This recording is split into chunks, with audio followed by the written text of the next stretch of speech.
కొడుకు హిందుస్థాన్, పాకిస్తాన్, భారత్, పాకిస్తాన్ ముస్లిం ఉగ్రవాదులారా, పాకిస్తాన్ ముస్లిం వందే మాతరం పాడాల్సిందే. ఈ దేశంలో ఉండాలంటే పాకిస్తాన్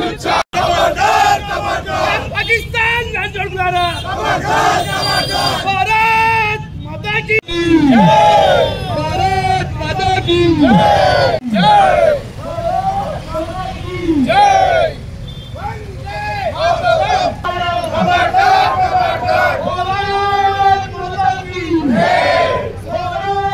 మాతా కీ జై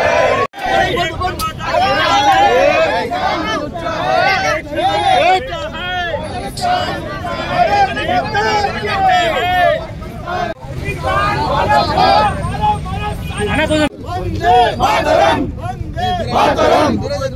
తమ్ముడు తమ్ముడు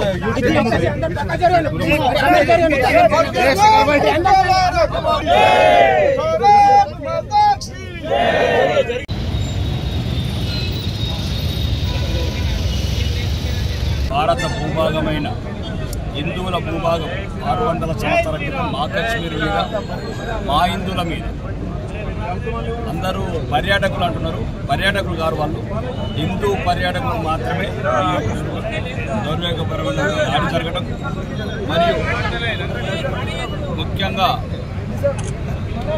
పాకిస్తాన్ తీవ్రవాదులు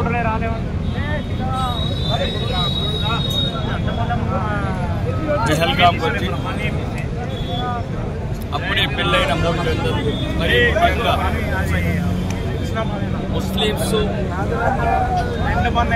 జిహాద్, అందరు ముస్లిమ్స్ జిహాదులు కాదు, కానీ జిహాదులు మాత్రం అందరూ ముస్లిమ్సే. జరిగిన దుర్ఘటన ముఖ్యంగా ఈ భారతదేశంలో ఉన్న ప్రతిపక్ష నాయకులు ఎవరైతే కాంగ్రెస్, స్టాలిన్, అఖిలేష్ యాదవ్, మమతా బెనర్జీ లాంటి వాళ్ళకు పహల్గాంలో ఉంటే అర్థమయ్యేది, పార్టీలకు అతీతంగా వాళ్ళ చైన్లు కూడా ఇప్పేవాళ్ళు, వాళ్ళకి ఏం జరిగేదో సంఘటన అర్థమైంది. ఈరోజు ఈ దేశంలో ప్రాంతాల మధ్యన, భాష మధ్యన ఎవడైతే స్టాలిన్ అనేవాడు భాష అని ఒకడు, మమతా బెనర్జీ, అఖిలేష్ యాదవ్ అంటే వాళ్ళు కులాల మధ్యన, కాంగ్రెస్ పార్టీ కులాల మధ్యన, హిందువుల మధ్యన ఎట్లయితే ఐక్యత పెట్టిందో, ఈరోజు నిన్న 2 రోజుల క్రితం జరిగిన సంఘటన భారతదేశంలో ఉన్న హిందువులందరికీ ఒక కనువిప్పు కావాలి. నేను దేవుణ్ణి కోరుకుంటున్నా, ప్రతిపక్ష నాయకులందరూ బేల్గా వెళ్తే బాగుండేది, ఈ దేశానికి పెట్టిన దరిద్రం పోయేది. ఎట్లయితే పోయి నా కొడుకులు కులాల మధ్యన చిచ్చు పెట్టి కమ్మోడు, రెడ్డోడు, గౌండ్ల, పద్మశాలను కూడా మా మధ్యన ఎట్లా రెచ్చగొడుతున్నారో ప్రజలు కూడా తెలుసుకోవాల్సింది. ఇందులో నిన్న ఎవ్వరు చూడలేదు అక్కడ కశ్మీర్లో. ముఖ్యంగా దీంట్లో ఒక గుణపాఠం నేర్చుకోవాల్సింది. కశ్మీర్ పోకపోతే బతుకుతాం అనుకుంటున్నారు, కశ్మీర్ కాకపోతే వెస్ట్ బెంగాల్ చంపుతారు, వెస్ట్ బెంగాల్ చంపకపోతే పాత బస్సులు చంపుతారు, పాత బస్సులు చంపకపోతే బయట చంపుతారు, బయట ఆడు లోపల ఈడు.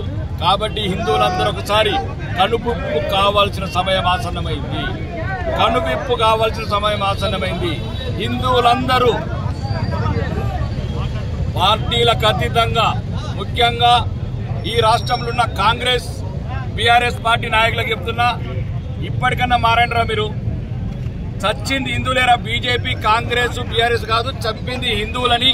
ఇట్లాంటి విషయాలన్నా ఒక్కటై రండి, అందరం కలిసి దేశంని కాపాడుకుందాం, హిందువులను కాపాడుకుందాం. మరి మొన్నటిదాకా పరిగెత్తారు కదరా వక్ఫ్ బోర్డు చట్టాల మీద, రోడ్ల మీద ఓడుకోగలితే మీకు కలిగినట్లు. ఈ రోజు మీ బిడ్డలు, మీ అన్నదమ్ములు కాదనుకుంటారు కొడుకులారా.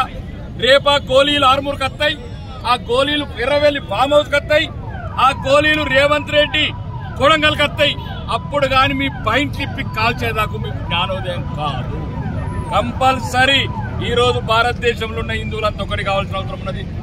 ఈ యొక్క దుర్మార్గమైన పాకిస్తాన్ కు, ఇజ్రాయెల్ ని స్ఫూర్తి తీసుకొని నా కొడుకులు అంటారు మోడీకి బోలో అంటారు. బరాబరి చెప్తాం మోడీకే. మోడే మా తండ్రి, మోడే మా దేవుడు. కొడుకుల్లారా, మోడీ వచ్చిండు. ఇప్పుడు మీకు పాకిస్తాన్ ని లేపేసే రోజులు వచ్చినాయి.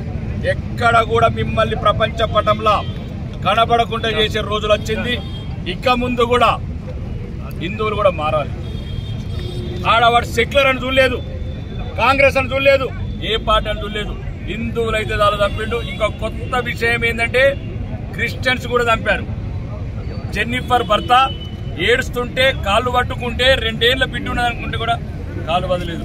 వాడికి క్రిస్టియన్స్ లేరు, హిందువులు లేరు, ముస్లింస్ తప్ప ప్రపంచంలో ఏ జాతిని ఉండద్దు అనుకుంటున్నారు. కాబట్టి మిగతా క్రిస్టియన్స్ కూడా ఇప్పుడు ఇదే సమయము దేశంలో ఉన్న క్రిస్టియన్స్, మరీ ముఖ్యంగా తెలంగాణలో ఉన్న క్రిస్టియన్స్ అంతా కలిసి రావాల్సిన అవసరం ఉన్నది. ఈ ఉద్యమం ముందుకు తీసుకెళ్లాలి, ప్రతి చోట ఐక్యత చాటాలి. మరీ ముఖ్యంగా కశ్మీర్ నుంచి ఎల్లగొట్టినరు, కశ్మీర్ నుంచి రాకుండా చేసిండ్రు. మీరు ఒకసారి గమనించాల్సింది, కశ్మీర్ రాకుండా చేసింది హిందువులని క్రిస్టియన్స్ మాత్రమే. ఈ కొడుకులు ముస్లింస్ కు మాత్రం క్లియర్ వే ఉంచారు. అంటే ముస్లింస్ రండి కశ్మీర్ కు, మేము ఏం చేయము. మరి నా కొడుకులారా మీరు తీవ్రవాదులు అయితే అందరినీ చంపాల్సింది, హిందువులను మాత్రమే చంపుతున్నారంటే మీకు ప్రత్యేకంగా ఒక కుట్ర. ఈ దేశంలో ఉన్న ముస్లిం సంస్థలు కావచ్చు, ముస్లింస్ నాయకులు కావచ్చు, వాళ్ళ కుట్ర మొత్తం దాగి ఉంది. ఈ కుట్రని బహిర్గతపరిచి ఎంత తొందర వీలైతే అంత తొందర భారతదేశం అంతా ఈరోజు నరేంద్ర మోడీ గారికి అండగా ఉంది. మొత్తానికి మొత్తం యుద్ధం మొదలుపెట్టి ఈ ప్రపంచ పటంలో పాకిస్తాన్ అనే పేరు లేకుండా చేయాలని ఇక్కడున్న ఆర్మూరు భారతీయ జనతా పార్టీ కావచ్చు, హిందూ సమాజం కావచ్చు, బజరంగ దళ్, హిందూ వాహినులన్నీ ప్రధానంగా ప్రధానమంత్రికి ఒకే ఒక డిమాండ్, పాకిస్తాన్ ని ప్రపంచ పటంలో లేకుండా చేయాలని డిమాండ్ చేస్తాం. బోలో భారత్ మాతాకి.